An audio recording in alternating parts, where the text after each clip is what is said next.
থাকবে না, পরিবার ছিল, বাট সেই পরিবার ছিল না যেই পরিবার আমাদের বিপদের সময় একটু পাশে ছিল না, উল্টা আমাদেরকে রাস্তায় ফেলে রেখে গেছে। বাট বাট আমি কিন্তু বলছিলাম ইয়াসিনকে, তুমি চাইলে দাওয়াত দিতে পারো, কারণ এটা তোমার, তুমি ছোট থেকে বড় হয়েছো, আর না আমিও তোমার পেইনটা বুঝি। মানে একটা পরিবার থেকে চলে আসা এতটাও সহজ না। মাঝে মাঝে ইয়াসিনকেও বলি, আচ্ছা তোমার খারাপ লাগে না এখন, বা কাউকে মিস করো না? আমিই বলি ওকে, আমার সাথে এত কিছু ঘটার পর আমি ওকে বলি। বাট ওর একটা কথাই, যেখানে তোমার সম্মানে সেখানে আমি কি করব, যে আমাকে তো অবশ্যই, আমি এখন গেল আমাকে কেউ ফিরে দিবে না, বাট তোমার সম্মানটাকে আমি আর দিতে পারবো যে সম্মানটা তুমি হারাইছো? আর এই একটা কথাই, না হলে ও এখনো বলে যে আমি গেলে অবশ্যই আমাকে নিবে, কেন নিবে না, ওইটা আমার ফ্যামিলি, আমাকে নিবে, বাট তোমার হারানো সম্মান তো আমি তোকে দিতে পারবো না। তো এই কারণে আর ও হচ্ছে আগায় নাই, এতটুকুই কারণ। বাট হ্যাঁ, আপনারা যেটা বলতেছেন যে বিয়েতে ফ্যামিলি তাদের ছিল থেকে তাদের বিয়েটা বেস্ট হয়েছে, না তাদের বিয়ে তো ফ্যামিলি ছিল না, ফ্যামিলি ছিল কার, তার বোনের ফ্যামিলি ছিল। আমার যদি একটা বড় বোন থাকতো, তার শ্বশুর বাড়িতে লোকজনকে দাওয়াত দিলে আপনারা বলতেন এটা ফ্যামিলি? ওটা তো আমার ফ্যামিলি না। আমার ফ্যামিলি আমার বাড়ির লোকজন কারা, আমার হাজবেন্ডের বাড়ির লোকজন কারা, সেটা আমার ফ্যামিলি না। আমার ফ্যামিলি সেটা না যে আমার খালার শ্বশুর বাড়ির লোকজনের কারা আছে, সেটা আমার ফ্যামিলি না। তো আপনারা অনেক মানে সরল সোজা, আপনাদেরকে যেটা বোঝানো হবে আপনারা সেটাই কম্পেয়ার। বাংলাদেশের কোন মানুষ যে অনলাইনে হচ্ছে কোনো ভিডিও করে না, মাঝে মাঝে টিকটকে কিছু ভিডিও যদি অনেকের হঠাৎ করে ভাইরাল হয়ে যায়, তো আবার কি ভিডিও, যে কেউ একজনের টাইপের ড্রেস পরছে, একজনের টাইপের শাড়ি পরছে, আমার ওই ইউনিভার্সিটি শাড়ি যদি কেউ পরে, একেও পচায় ফেলবে। মানুষ যে কি ভাবে আমাদেরকে নিয়ে আল্লাহই জানে। তারা তো ভাবে যে দূর এই মেয়ের জন্য পুরো টিকটক প্ল্যাটফর্মে হচ্ছে কিছু করা যায় না, এমন ভাবে। আমাকে আলহামদুলিল্লাহ আল্লাহ অনেক কিছু দিচ্ছে।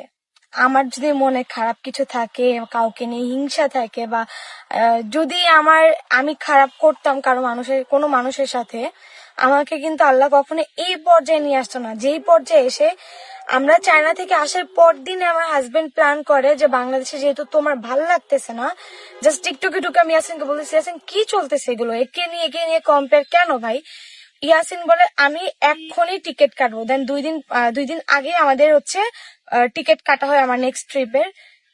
আমি এত ভালো থাকতে পারতাম না যদি আমার মনে শয়তানি থাকতো, আমার মনে কাউকে নিয়ে হিংসা থাকতো, বা আমি কারোর সাথে খারাপ করে আসি। আমার অবশ্যই আল্লাহ আমাকে এর পরিণাম দিয়ে দিত, আমার অবনতি দিত, ডাউনফলই দিত। হ্যাঁ, তারপর তুমি যে তোমার 20 বছর ছিল, 21 বছর একটা ছেলের বিয়ের বয়স, এর আগের বছর আমার হচ্ছে 18 হয়েছে আর কি, 2023-এ। তারপর এর কারণে ভাবেন যে আমার হয়তো কোনো ফ্যামিলি নেই। কেন ফ্যামিলি থাকবে না? ফ্যামিলি অবশ্যই আছে, বাট ফ্যামিলি সবাই তো আর ক্যামেরাতে কমফোর্টেবল না। তারপর কি বিয়ের 1 বছর যখন হলো আমাদের ইউনিভার্সিটি, তখন আমার অনেক শখ অপূর্ণ ছিল, বিয়ের কাবিনে যেটা হয়নি সেটা ইয়াসিন আমাকে এক একটা করে সেই ইউনিভার্সিটি সেলিব্রেশন করছে, বাট ব্লগ করছি জাস্ট একটা ফান হিসেবে, আপনাদেরকে জাস্ট একটা ফান হিসেবে ইউনিভার্সিটিটাকে সেলিব্রেটও করতে পারলাম, একটা ব্লগও দিতে পারলাম। হ্যাঁ হ্যাঁ, একটা ব্লগ দিতে পারলাম।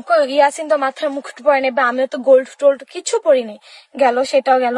তারপর হচ্ছে আমাদের প্রত্যেক বছর অ্যানিভার্সারি করলাম আমরা হচ্ছে গেট টুগেদার পার্টি হিসেবে। ইয়াসিনের যে বড় ভাইদের সাথে চলাফেরা করে, ওর যে ফ্রেন্ড সার্কেল আছে, তো আমাদের যে টাকা ছিল ভাই, শখের বয়সে শখ পূরণ না করলে যখন টাকা থাকবে না তখন শখ পূরণ করে আর কি হবে? আমাদের বিয়েটা নিয়ে কারোর সাথে তুলনা করার আমার কোনো ইচ্ছা নাই, বা আপনাদেরও কেন তুলনা করেন জানেন? আপনারা জাস্ট 2-3টা লাইক পাবেন এর জন্য। আমার বিয়ের ব্লগ এখন পর্যন্ত আমি একটা আপলোড দিতে পারলাম না, মানে ব্লগে আমি প্রপার ভাবে করি। আমার ব্লগ দেখলে আপনি বলবেন তাহলে এই ছেলে যে চায়না থেকে আমি মালা আছে, আমার বিজনেস পেজের জন্য আমি মালা আনাবো, এখানে বাংলাদেশে বসে বসে আমি মালা আনাবো। তারপর হচ্ছে আমি চায়নাতে তো এবার অনেক মানে ফার্স্ট টাইম গিয়ে একটু কষ্ট করছি, এবার আমাকে বলছে নেক্সট টাইম গেলে আমাকে একটা অ্যাপার্টমেন্ট দিয়ে দিবে, আমাকে চাইলে গাড়িও দিতে পারবে, আমাকে চাইলে হচ্ছে যে ওদের ইলেকট্রিক বাইক আছে ওগুলো দিতে পারবে। আমি বলছি যে আমি একটা ইয়াসিনের ফ্যামিলি কোথায় থাকে এটা আপনারা অনেকেই জানেন, দেশের বাইরে থাকে, একটা ব্লগে দেখলেও পারবে, বুঝতে পারবেন যে ওর ফ্যামিলি কোথায় থাকে। থাকতে এখন ফেসবুকে ঢুকলে ও মা আমাকে নিয়ে তুলনা দিলে লাইক কমেন্ট, বাট আমার রিয়েল পেজে কোনো ভাই লাইক কমেন্ট নাই, কি একটা অবস্থা।